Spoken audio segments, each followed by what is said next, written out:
Welcome to Get Your Mind Right, Boots on the Ground, where we spotlight professionals in the field who have overcome challenges and how they work through them. Their stories offer real-world insights and tips for thriving in today's competitive landscape. Good morning, and welcome back to Get Your Mind Right, the world's only podcast devoted to digital marketing and merchant services professionals. Back with me today, again, is Austin Hoffman, operating partner of Viv. Good morning, Austin. Morning. Hey, glad to have you back. Yep. Hey, so for you folks that missed the first episode of this series, Austin really took us into a really nice dive into about websites, what works, what doesn't work. We talked about design issues, and we talked really about his insights, and threw a really cool hypothetical in there at the end on what Austin would do day one on a new business. So we really want to expand this. I know this is a topic that's really hot among small businesses today, and it's about e-commerce best practices, okay? Because everyone buys things, I guess, or virtually everyone online, and everyone has good shopping experiences and everyone has bad shopping experiences. So Austin, I know there's a lot of excitement about these e-commerce sites there. And when you think about an e-commerce store for a merchant, what are some of the biggest factors that positively or negatively are going to affect that e-commerce store? Yep. One of the biggest things is definitely the branding of the site, right? So you don't want anything generic that does not match the branding on it. It could be fonts, logos, colors, high quality images, right, are very, very important for a site. You want to make sure you have a modern look, especially if you're like a boutique, right? Because you want to be able to have high quality images showing your products and then really be branded around the business from that side. Other factors, right? You want to make sure your site's secure. So that's a big thing too. We still see to this day on that end is some of these e-commerce stores are not secure even at the high domain level, right? And then again, it just goes back to being able to shop quickly and be able to purchase. Right. Gotcha.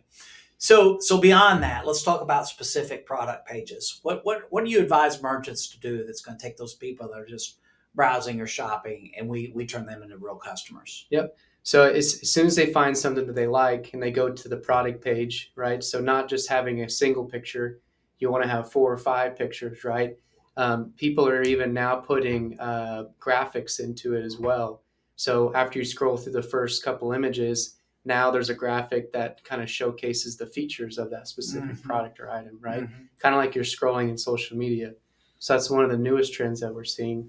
You definitely want to see testimonials. You want to see related products too that they can add on while they're checking out. You want to be able to see all of your payment options. And then you want to easily be able to add it to your cart from that side. So all those are the biggest components of being able to go from finding something you like into the checkout process. Okay, so since you brought up checkout process, what sort of problems are you seeing at the checkout process when it comes time to collect that payment? The immediate thing is creating an account, right? So whenever you slow your customer down to get to the final purchase point, it's really going to have a lot of drop-offs and completed purchases. So if you have, and now B2B is a different story, right? But B2C, you want to get to that from that cart to checkout as soon as possible.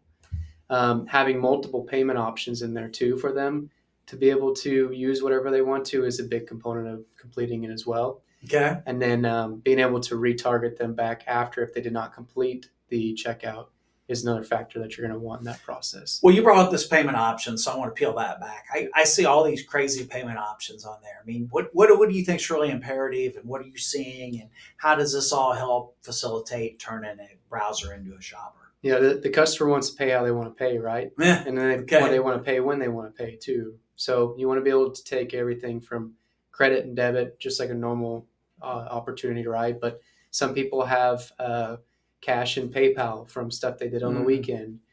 Some people want to be able to push the payment down a little bit and do a buy now, pay later operation. And you also want to have everything like your Apple Pay into it too, so I can double click into it and not have to worry about a thing. And then it's purchased and it's coming to me in the mail. I don't know if this came from you, but someone on your team propagated this as we meet customers where they want to pay us. Yeah, absolutely. Yeah. So that's I guess that all fits together. Yeah. Yeah, that's a really good answer here. So, how important are trust signals like security badges and customer reviews and testimonials? Yep. Security badges are definitely something that a third party, right? They're verifying the Mm-hmm. site is secure. You want that on there. A lot of people can spin up sites, and it might be not even related to the product or the brand on that end. So it Mm-hmm. gives you great trust and security on that end. You also want to verify that other people like it too, right? So a little bit of social proof is going to get your Mm-hmm. customer a little bit more confident in making their purchase on that end. Mm-hmm. And really just kind of verifying that, hey, this is a legit company. Other people are liking it. I'm going to like it myself. And I'm not sure if this was part of the original question, but the return policy is a big thing too, because people want to be confident that if I don't like this, I want to be able to return I it. can send it back. Yep. Okay. Talk to me about cart abandonment. I know that's a big issue among merchants. They get really frustrated. They get people all the way up to the goal line and they just can't punch the ball in. Mm-hmm. What, if anything, can you do to help them out there? Well, I think some abandoned cart instances happen just because people get busy, right? Mm-hmm. You might be looking at something, you're getting ready to check out, and all of a sudden something happens at your house. Your dog barks, somebody comes to the front door, right? The boss walks in, right? So you kind of want to nudge them. And so you can build automated tools to be able to bring them back and say, hey, after 2 hours, bump John and say, you left this in your cart. Why don't you come and check out? You can also do a sequence of things too, right? So Mm-hmm. 2 hours is that message. 24 hours says, hey, really want you to make this purchase. Here's 5% off your next item, right? Right. And so now you're enticing them, and then you can do a third one past that or however long you want to go. Well, you bring up an interesting point here because I find that small businesses, they're really focused on that customer experience.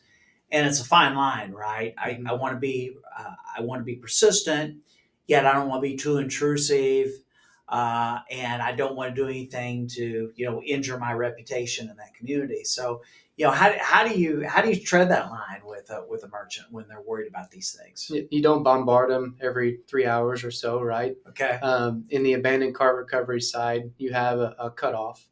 But there's plenty of stuff within your email marketing software now that we can start putting customers into different categories or segments and start advertising to them that even though they didn't make the sale, we've captured the email address or phone number. Okay. So if you were looking at ACDC shirts and we have a custom, I am, by the way, a custom drop a month later, we can send you an email and say, hey, John, you were looking at ACDC shirts. Why don't you check out this new drop? Mm-hmm. Oh, that interests me because it's personal to me. It was things I was looking at, and I'm going to look at it and ultimately make a decision if I want to purchase it or not. Excellent. Okay, I'm going to put you on the spot here. Give me an e-commerce or shopping cart horror story. Oh, there was a watch company that I really wanted this watch, and I did tons of research on it, verified that it is a legit company, right? And I got to the checkout page, entered in my information, but as soon as I got to type in my card information, the page wanted to zoom in super far, right? So every time I clicked to put my credit card information, it would zoom in, I'd zoom out, it'd zoom in, and kept doing it over and over. And then whenever I finally got all the information in, I pushed submit to move to the shipping option, and it said error, right? And so I refreshed it, put it all in again, went through it, got to the shipping, did the same thing, and I just ultimately never bought the watch. They spent all that money, got you across the goal line, but yet wouldn't give you the 6. Yeah, and the worst part is it came from an advertisement. So I saw the advertisement. They spent money for me to click on it, research it, ultimately want to buy it, send them my money, and I couldn't make the purchase. So I had one. It was one of those pop-up advertisements. It was really a cool shirt. So It's the first time I'd ever acted on one of those, right? So I clicked on it. I wanted to buy it, and I couldn't ever get to the shopping cart. Mm-hmm. So again, at some point you give up in disgust and you're angry. So 2 or 3 weeks later, I got that pushed at me again. So I went through the whole confounded process, and then of course they kept pushing those ads. I mean, how much did they spend?